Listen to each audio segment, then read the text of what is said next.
എൻ്റെ ഒരു ഫെമിൻ. ഞാൻ ബേസിക്കലി ബയോമെഡിക്കൽ എഞ്ചിനീയറാണ്. പിന്നെ 2003 ഞാൻ ഡിപ്ലോമ കഴിഞ്ഞു. അത് കഴിഞ്ഞിട്ട് 2003 തന്നെ ഞാൻ ജോലിക്ക് കയറി. ഇപ്പം ഓൾമോസ്റ്റ് 18 ഇയേഴ്സ് വർക്ക് ചെയ്യുന്നു.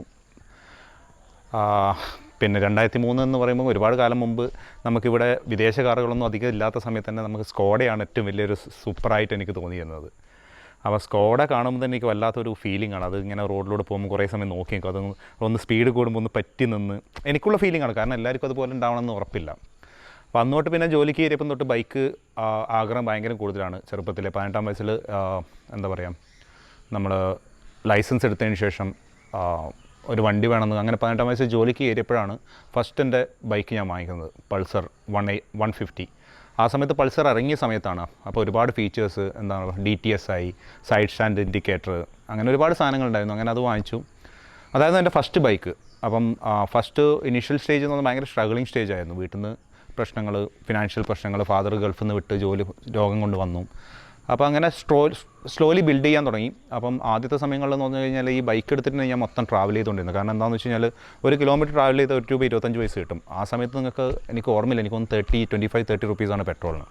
അപ്പോൾ ₹1.25 എന്ന് പറഞ്ഞു കഴിഞ്ഞാൽ ഒരു 50-60 കിലോമീറ്റർ ഓടുമ്പം ആവറേജ് എനിക്കൊരു 25-30 rupees ബാലൻസ് വെക്കും ഒരു ദിവസം ഈ പെട്രോളിന് കഴിഞ്ഞിട്ട്. അപ്പോൾ ഇതൊക്കെ കൂട്ടി വെച്ചിട്ട് വേണം ഒരു 6 മാസം കൂടുമ്പോൾ നാട്ടിൽ വരാൻ. അതുപോലെ മാസാവസാനമാകുമ്പോഴേക്കും എങ്ങനെയാലും ബുദ്ധിമുട്ടുകളായിരുന്നു ഭക്ഷണത്തിൻ്റെ. കാരണം ശമ്പളം കൃത്യമായിട്ടൊന്നും വരില്ല. ഒരു ചെറിയ ലോക്കൽ കമ്പനിയാണ്, ഞാൻ മെഡിക്കൽ ഫീൽഡാണ്. അപ്പോൾ അവിടുന്ന് തുടങ്ങി. പിന്നെ സ്ലോലി ഞാൻ അവിടുന്ന് മാറി വേറെ കമ്പനിയിലേക്ക് ജോയിൻ ചെയ്തു. അപ്പോഴേ ഒരു MNC കയറണമെന്ന് വലിയൊരു ആഗ്രഹമായിരുന്നു. അങ്ങനെ ഒരു MNCയുടെ ഇൻ്റർവ്യൂ അറ്റൻഡ് ചെയ്തു. ഇൻ്റർവ്യൂ അറ്റൻഡ് ചെയ്തപ്പോഴാണ് എനിക്ക് വന്നത് എൻ്റെ കറണ്ട് ജോബിൽ നിന്ന് അവർ ടെർമിനേറ്റ് ചെയ്തു.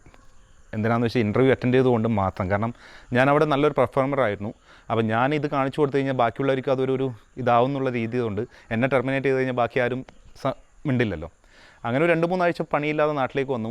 ഞാൻ ഈ വർക്ക് ചെയ്യുന്നതെന്ന് വെച്ച് കേരളത്തിന് പുറത്താണ്. ഫസ്റ്റ് ഉണ്ടായിരുന്നത് ചെന്നൈയിലായിരുന്നു. അത് കഴിഞ്ഞ് കഴിഞ്ഞാൽ പിന്നെ ഞാൻ അവിടുന്ന് ട്രിച്ചിയിലേക്ക് പോയി. ട്രിച്ചിയിൽ നിന്ന് വിജയവാഡ പോയി. വിജയവാഡയിൽ നിന്ന് പിന്നെ പൂനെയിലേക്ക് പോസ്റ്റിംഗ് ആയി. അപ്പോൾ ഓൾമോസ്റ്റ് സൗത്ത് ഇന്ത്യയും പാർട്ട് ഓഫ് സെൻട്രൽ ഇന്ത്യയും കവർ ചെയ്തു. നല്ല ട്രാവലിംഗ് ആണ്. ഫസ്റ്റ് തൊട്ട് എനിക്ക് ട്രാവലിംഗ് ജോബ് ഇഷ്ടമുള്ളതുകൊണ്ടാണ് ഈ ഒരു ഇതന്നെ എടുത്തത്.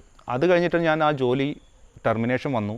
നാട്ടിൽ വന്ന് ഒരു 2 വീക്സ് കഴിഞ്ഞപ്പോൾ എനിക്കൊരു എന്താ പറയുക, ഒരു നമ്മുടെ മാർവാടി കമ്പനി എന്ന് തന്നെ പറയാം. വലിയൊരു കമ്പനിയുടെ ഫ്രാഞ്ചൈസിയാണ്. അവിടെ ജോലി കിട്ടി. വലിയ കുഴപ്പമില്ലാത്ത ശമ്പളമായിരുന്നു. മീൻസ് ആ സമയത്ത് എനിക്കൊന്ന് ഫസ്റ്റ് സാലറി ഞാൻ വാങ്ങിച്ചത് 2500 rupees ആയിരുന്നു. അത് കഴിഞ്ഞ് അവരന്നേരം 10,000 എനിക്ക് സാലറി തന്നു. അത് എനിക്ക് ഭയങ്കര അച്ചീവ്മെൻ്റ് ആയിട്ട് തോന്നി. പക്ഷേ ഭയങ്കര മോശപ്പെട്ട ബിഹേവിയർ ഒരു മാർവാഡീസിൻ്റെ ഒരു സ്റ്റൈലായിരുന്നു. അങ്ങനെ ആ സമയത്ത് ഞാൻ ട്രൈ ചെയ്തു. ലാസ്റ്റ് സീമെൻസിൽ എനിക്ക് ജോലി കിട്ടി. ഒരു 6 മാസം കൊണ്ട് തന്നെ എനിക്ക് അവിടെ നിന്ന് വിട്ടു വരാൻ തോന്നി. അങ്ങനെയാണ് ഞാൻ ബാംഗ്ലൂർ പോസ്റ്റിംഗ് ഫസ്റ്റ് വരുന്നത്. ഞാൻ പ്രൊജക്ട് മാനേജറായിട്ട് സീമെൻസിൽ മെഡിക്കൽ ഫീൽഡിൽ കയറിയത്. അവിടുന്ന് കയറി അപ്പോഴും പണ്ടോട്ടേ ഒരു ആഗ്രഹമായിരുന്നു ഒരു കാർ വാങ്ങിക്കണം. പിന്നെ ഈ ബൈക്കിൽ ഒരുപാട് ട്രാവൽ ചെയ്തിട്ട് നടുവേദനയും പിന്നെ കണ്ണിന് റെഡിഷ് വന്നു. ഇപ്പോഴും ആ റെഡ് ഇപ്പോഴും കാണാം. അപ്പം മിക്കവാറും ആൾക്കാർ തോന്നും കള്ളു കുടിച്ചിട്ടാണോ ഫുൾ ടൈം വന്ന്. അപ്പം കുടിച്ചാലും ഇല്ലെങ്കിലും പ്രശ്നമില്ലാതെ ജീവിക്കാം. അപ്പം ഇത് വന്നതിന് ശേഷം എനിക്ക് ബൈക്ക് കംപ്ലീറ്റ്ലി ഒഴിവാക്കേണ്ടി വന്നു എന്ന് വെച്ച് കഴിഞ്ഞാൽ എനിക്കൊന്ന് 2006-7 തൊട്ട് ഞാൻ പിന്നെ ഒഴിവാക്കി. 2016 പിന്നെയും ബൈക്കിലേക്ക് കയറുന്നത്.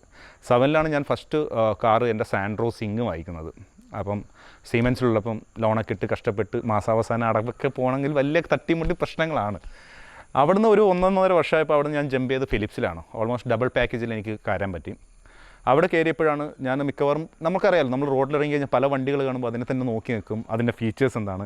അപ്പോഴാണ് നമ്മുടെ നിങ്ങൾക്കറിയാവുന്നറിയില്ല ഗൽദാരി അബ്ദുള്ള, മീൻസ് ഇവിടുത്തെ സിറ്റി സെൻറ്റർ എന്ന് പറഞ്ഞ പുള്ളിയുടെ ഒരു ആ സമയത്ത് GLSO ഏതാണ്ട് ഒരു ബെൻസിൻ്റെ ഒരു വണ്ടിയാണ്. അപ്പോൾ അത് വന്ന് പാർക്ക് ചെയ്യുമ്പോൾ നമ്മുടെ സൈഡ് മിറർ ക്ലോസ് ചെയ്യുന്നില്ലേ, അത് കണ്ടപ്പോൾ എനിക്ക് ഭയങ്കര അത്ഭുതമായി. കൊള്ളാലോ ഇത്. അപ്പോൾ അങ്ങനെയാണ് ഞാൻ ആ സാൻഡ്രോ മാറ്റിയിട്ട് എൻ്റെ അടുത്തൊരു ഫിയറ്റ് നിങ്ങൾക്ക് അറിയുമെന്ന് അറിയില്ല, ഒരു 1.9 ലിറ്റർ എഞ്ചിൻ, ഡീസൽ എഞ്ചിനാണ്, ഭയങ്കര പവറാണ്. ആ സമയത്ത് കിട്ടാവുന്ന 1.9 ലിറ്റർ നല്ല മൈലേജൊക്കെയാണ്. ഒന്ന് പെട്രോൾ പമ്പ് കാണിച്ചാൽ മതി, അതിലാണ് മിക്കവാറും കറങ്ങാം. ബാംഗ്ലൂർ ലൈഫ് അറിയാലോ, സാറ്റർഡേ സൺഡേസ് എൻജോയ്. അപ്പം അതിൽ കറങ്ങുന്ന സമയത്ത് അതിൻ്റെ പ്രശ്നം എന്ന് വെച്ചാൽ അത്രയും പവറിന് പറ്റിയ ബ്രേക്കല്ല. എവിടുന്ന് ബ്രേക്ക് അടിച്ചാലും സാധനം നിൽക്കില്ല, സാധനം ഇങ്ങനെ കയറി പോയിക്കൊണ്ടിരിക്കും. അങ്ങനെ 2-3 ആക്സിഡൻ്റ് കഴിഞ്ഞു.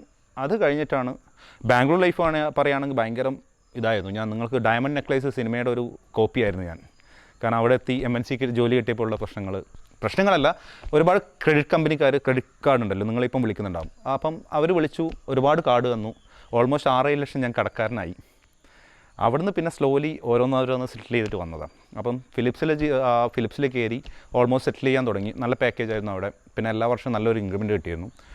അപ്പോൾ അത് കഴിഞ്ഞിട്ടാണ് ഫിയറ്റ് മാറ്റിയിട്ട് എനിക്ക് വണ്ടി എടുക്കണം എന്ന് തോന്നിയിട്ട് അന്നേരം നമ്മുടെ ഗെറ്റ്സ് ഡിസ്കണ്ടിന്യൂ ചെയ്യുമായിരുന്നു. എനിക്കൊന്ന് 2008 or 2009 അവരൊരു 1.5 ലിറ്ററോ ഒരു ഗെറ്റ്സ്, അപ്പം ഗെറ്റ്സ് ഡീസൽ എഞ്ചിന് 1.4 ലിറ്റർ എന്തോ അത് ഡിസ്കണ്ടിന്യൂ ചെയ്യുന്നതായിട്ട് അവർ ഒരു 1 lakh 1.5 lakhs ഓഫർ ഉണ്ടായിരുന്നു. അങ്ങനെ ആ വണ്ടി കാണാൻ വേണ്ടി ബാംഗ്ലൂർ ഹ്യുണ്ടായിട്ട് ഷോറൂമിൽ പോയപ്പം i20 ഇൻട്രൊഡ്യൂസ് ചെയ്ത സമയമാണ്. അപ്പോൾ i20 കണ്ടപ്പോൾ ഭയങ്കര അട്രാക്റ്റീവായിട്ട് തോന്നി എനിക്ക്. അങ്ങനെ നോക്കിയപ്പോൾ ഈ മിറർ ഇങ്ങനെ ഫോൾഡ് ആവുന്നു ഒരു ബട്ടൺ അപ്പോൾ ഞാൻ തീരുമാനിച്ചു ഇത് തന്നെയാണ്. ഓക്കെ, നമുക്കെന്തായാലും ബെൻസ് പറ്റില്ല, സോ ഇതിൽ നമുക്ക് തൽക്കാലം ഇതാവാം. കാരണം സ്റ്റിയറിംഗ് മൗണ്ട് ഓഡിയോ കൺട്രോൾസ് അതൊക്കെ ആ സമയത്ത് നിങ്ങൾക്ക് അറിയുമെന്നറിയില്ല. ഈ വണ്ടികൾക്കൊന്നും സ്റ്റിയറിംഗ് മൗണ്ട് ഓഡിയോ കൺട്രോൾസ് ഒന്നും കാണാനേ കിട്ടില്ല. വലിയ ഹൈ എൻഡ് വണ്ടികൾക്ക് അല്ലെങ്കിൽ പുറത്ത് പോയാലേ പറ്റും. ഞാൻ പറഞ്ഞത് 2007-08 അതായത് i20 ഇൻട്രൊഡ്യൂസ് ചെയ്ത സമയത്ത്. അങ്ങനെ ഫസ്റ്റ് i20 വാങ്ങിക്കുന്നത്, എൻ്റെ i20 ഒരു 3-4 വണ്ടി ഞാൻ വാങ്ങിച്ചതിന് ശേഷം കണ്ടിന്യൂസ് i20 വാങ്ങിച്ചു. അത് എങ്ങനെ വാങ്ങിച്ചതെന്ന് വെച്ചാൽ കണ്ണൂർ വിളിച്ച് പറഞ്ഞു, ബുക്ക് ചെയ്തു, സാധനം കിട്ടി. ഞാൻ ഡെലിവറി എടുക്കാൻ വന്നില്ല, കാരണം സൺഡേ എനിക്ക് വരാൻ പറ്റും, ശനിയാഴ്ച ഇതാക്കി. അങ്ങനെയാണ് ഫസ്റ്റ് i20 വാങ്ങിച്ചു. പിന്നെ 6 മാസം 8 മാസം കൂടുമ്പോൾ ഞാൻ വണ്ടി മാറ്റാൻ തുടങ്ങി. കാരണം 8 മാസം ആകുമ്പോഴേക്കും ഞാൻ ഓൾമോസ്റ്റ് 40,000-50,000 കിലോമീറ്റർ ഓടും. സോ 8 മാസം കൊണ്ട് മാറ്റാൻ തുടങ്ങിയപ്പം നഷ്ടം ഭയങ്കര കൂടുതലാണ്. കാരണം കിട്ടുന്ന ശമ്പളം തേച്ചും ഇങ്ങനെ ചിലവാകാൻ തുടങ്ങി. അപ്പോൾ എൻ്റെ ഫിലിപ്സിലുള്ളപ്പോൾ എൻ്റെ ഒരു സീനിയർ മാനേജറുണ്ട്. പുള്ളി വന്ന് നിനക്കെന്തായാലും വണ്ടി ക്രേസാണ്, ഇതന്നെ വെച്ചൊരു ബിസിനസ് തുടങ്ങിക്കൂടെ എന്ന് ചോദിച്ചു. അങ്ങനെയാണ് ഞാനും ആലോചിച്ചു. Okay good. അപ്പം പുള്ളി പറഞ്ഞു എന്തുകൊണ്ട് നിനക്കൊരു കല്യാണ റെൻറ്റ്, മീൻസ് കല്യാണ പരിപാടികൾക്ക് മിക്കവാറും ആൾക്കാർ റെൻറ്റ്. അങ്ങനെയാണ് ഞാൻ ഫസ്റ്റ് റെൻ്റൽ പരിപാടിക്ക് ബെൻസിൻ്റെ C ക്ലാസ് വാങ്ങിച്ചു.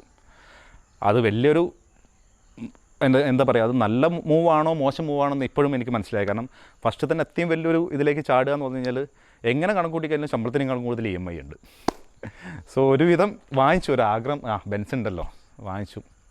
ബെൻസ് വാങ്ങിച്ച് ഒരു 5-6 മാസമായപ്പം ഓൾമോസ്റ്റ് തട്ടിമുട്ടി പോവാണ്. ഭയങ്കര പ്രശ്നങ്ങളാണ് മാസം അവസാനത്തേക്ക് എങ്ങനെയെങ്കിലും. പിന്നെ പേടിയാവാൻ തുടങ്ങി ഇത് അടക്കാൻ പറ്റിയില്ലെങ്കിലും. അങ്ങനെ ബെൻസ് മാറ്റിയിട്ട് ഞാനൊരു ഫോർച്യൂണർ വാങ്ങിച്ചു. ഇപ്പോഴും KL 9X999 എന്ന് പറഞ്ഞിട്ട് അത് റെൻറ്റിന് കൊടുക്കാൻ വേണ്ടി. പക്ഷേ ആ സമയമ്പോഴേക്കും എനിക്ക് ബിൽഡ് ചെയ്യാൻ തുടങ്ങി. എൻ്റെ മീൻസ് എനിക്കറിയാത്തൊരു ബിസിനസ് ഫീൽഡാണ്. പിന്നെ അങ്ങോട്ട് പെട്ടെന്ന് അതങ്ങ് കയറി വന്നു. ഞാൻ 35-40 കാറുകൾ മാത്രം ഉണ്ടായിരുന്നു എനിക്ക്. ഈ വീട്ടിൽ മിക്കവാറും കാറുകൾ മൊത്തം ഉണ്ടാകുമായിരുന്നു. 40 കാർസ് ഈ ഏരിയയിൽ അത്യാവശ്യം മീൻസ് മിക്കവാറും ഇവിടെ റെൻ്റ് പരിപാടി ചെയ്യുന്ന എല്ലാവരും നിങ്ങൾ നോക്കുകയാണെങ്കിൽ മിക്കവാറും ഒരു ലോണൊക്കെ എടുത്ത് എങ്ങനെയും അടച്ചാൽ മതി, അല്ലെങ്കിൽ കൃത്യമായ സർവീസ്. ഞാൻ കൃത്യമായിട്ട് വണ്ടി സർവീസ്, അതായത് ഗൾഫ്, എനിക്ക് മെയിൻ ക്ലയൻ്റ് എന്ന് വെച്ചാൽ അതുപോലത്തെ ആൾക്കാർ മാത്രമായിരുന്നു. കാരണം ഒരു MNC ലെവൽ അല്ലെങ്കിൽ ഒരു കോർപ്പറേറ്റ് ലെവലായിരുന്നു ഞാൻ റെൻ്റ് ബിസിനസ് കൊണ്ടുവന്നത്. ബാക്കിയുള്ളവർ നിങ്ങൾക്ക് ഇപ്പം വണ്ടി കംപ്ലയിൻ്റ് പ്രശ്നമായി. ഞാൻ വണ്ടി കംപ്ലയിൻ്റ് ചെയ്യുമ്പോൾ വേറെ അതിൻ്റെ ഹയറോ അല്ലെങ്കിൽ ഈക്വലോ വണ്ടി കൊടുക്കാനോ, അല്ലെങ്കിൽ വണ്ടി നമ്മൾ എയർപോർട്ടിൽ കൊടുത്ത് അവിടെ നിന്ന് തന്നെ പിക്ക് ചെയ്ത്, അപ്പോൾ നല്ലൊരു സർവീസ് കൊടുത്ത് എനിക്ക് നല്ല രീതിയിൽ പോയതാണ്. പിന്നെ നിങ്ങൾക്കറിയാം കൊറോണ വന്നു, നല്ല രീതിയിൽ എഫക്റ്റ് ചെയ്തു. 40 കാർസ് 5-6 ഇപ്പം 5 to 10 കാർസ് ആയിട്ട് കുറച്ചു. തൽക്കാലം ഞാനൊന്ന് സ്റ്റെപ്പ് ബാക്ക് ചെയ്തതാണ്.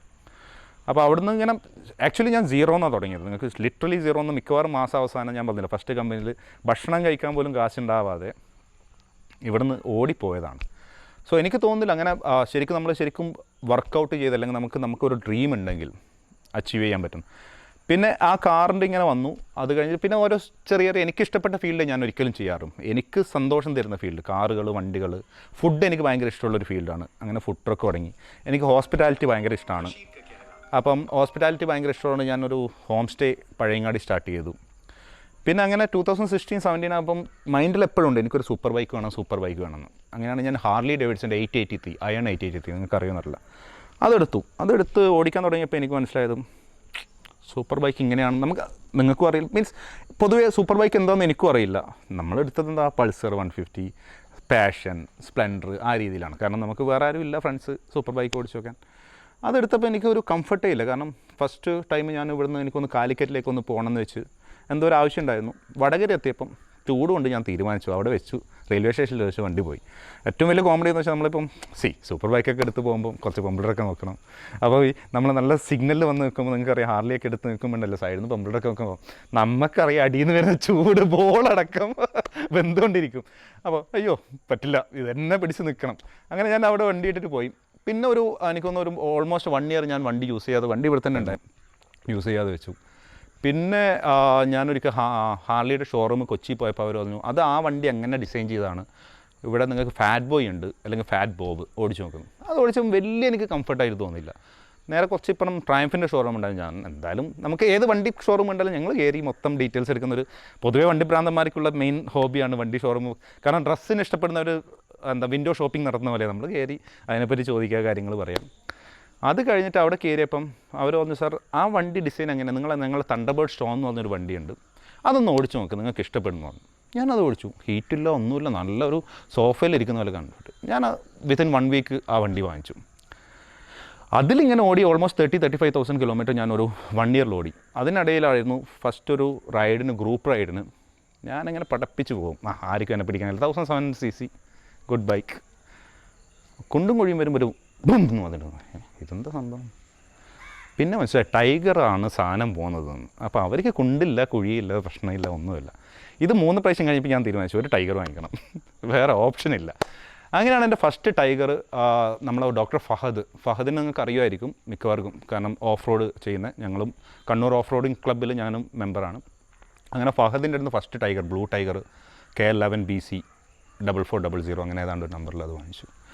അത് എടുത്ത് ഫസ്റ്റ് ഞാൻ പോയത് താർ ഡെസേർട്ടിൽ ഓഫ് റോഡ് ചെയ്യാനായിരുന്നു. വിജയ് പരമാറിൻ്റെ ഒരു പ്രോഗ്രാമാണ് ട്രയംഫ് കണ്ടക്ട് ചെയ്യുന്നത്. അത് കഴിഞ്ഞ് തിരിച്ചു വന്ന് ഓൾമോസ്റ്റ് 35,000 ഞാൻ ഒരു 8-10 മാസം കൊണ്ട് അത് കവർ ചെയ്തു. അപ്പോഴാണ് അവർ ട്രയംഫിൻ്റെ അടുത്ത, അതായത് അത് ഇന്ത്യയിൽ വന്നതിൽ ഫസ്റ്റ് ജെന്നാണ്. ടൈഗർ പണ്ട് തൊട്ടേ ഉണ്ട്, പക്ഷേ ഇന്ത്യയിൽ വന്ന ഫസ്റ്റ് ജെന്നാണ്. അത് കഴിഞ്ഞ് ഇതിന് മുമ്പിലത്തെ ടൈഗർ വന്നു, അത് ഞാൻ വാങ്ങിച്ചു. അതും നല്ല ഷോട്ട് ഞാൻ അതിൽ വെച്ചിട്ടായിരുന്നു ഞാൻ ഓൾ ഇന്ത്യ കവർ ചെയ്തു. സാൻസ്കാർ റൈഡ് ഞാൻ കംപ്ലീറ്റ് ചെയ്തു. സാൻസ്കാർ ആ സമയത്താണ് അത് ഓപ്പൺ ആയത്. എനിക്കൊന്ന് സൂപ്പർ ബൈക്കിൽ ഫസ്റ്റ് ക്രോസ് ചെയ്ത ടീമിൽ ഫസ്റ്റ് ആളാണ് ഞാൻ സാൻസ്കാറിൽ. അത് കഴിഞ്ഞിട്ട് ഇത് വാങ്ങിച്ചു, പിന്നെ ഇത് വാങ്ങിച്ചു, ഇത് ഉണ്ട്. ബൈക്കുകളിപ്പം 4 ബൈക്കുണ്ട് സൂപ്പർ ബൈക്കിൽ. എനിക്ക് 900, ഇത്, പിന്നെ ഒരു നിഞ്ച 650, പിന്നെ തണ്ടർബേർഡ് സ്റ്റോം, ആ പഴയ സാധനം. ഇതാണ് വണ്ടികളുടെ ഇത് എൻ്റെ ലൈഫും എന്ന് പറയുന്നത്. കാരണം ഒരുപാട് സ്ട്രഗിൾ ചെയ്തിട്ടാണ് ഇവിടെ വന്നത്. ഓൾമോസ്റ്റ് നിങ്ങൾക്കറിയാമെന്നറിയില്ല, പഴയ കാലങ്ങളിൽ കുട്ടികൾ കൂട്ടത്തിലുള്ളവർ ഭക്ഷണം കഴിക്കുമ്പോൾ അല്ലെങ്കിൽ നല്ല ഭക്ഷണം കഴിക്കുമ്പോൾ നമ്മൾ മാറി നിൽക്കുമ്പോഴൊരു സങ്കടം ഉണ്ടാകുമല്ലോ. അപ്പോൾ ഇപ്പം ഞാനത് ശരിക്കും എൻജോയ് ചെയ്യുന്നു. എൻ്റെ ലൈഫ് ഞാൻ എൻജോയ് ചെയ്യുന്നു ഇപ്പം. അതാണ് എനിക്ക് തോന്നുന്നിടത്ത് പോകും. വീട്ടുകാരും നല്ല സപ്പോർട്ടാണ്, ആരും ഒന്നും പറയാറില്ല. കാരണം അവരെ കാശോ ഒന്നും ഞാൻ നശിപ്പിക്കുന്നില്ല. ഇതാണൊരു ഷോർട്ട് അല്ലെങ്കിൽ ലോങ് ആയിട്ട് പറയാൻ.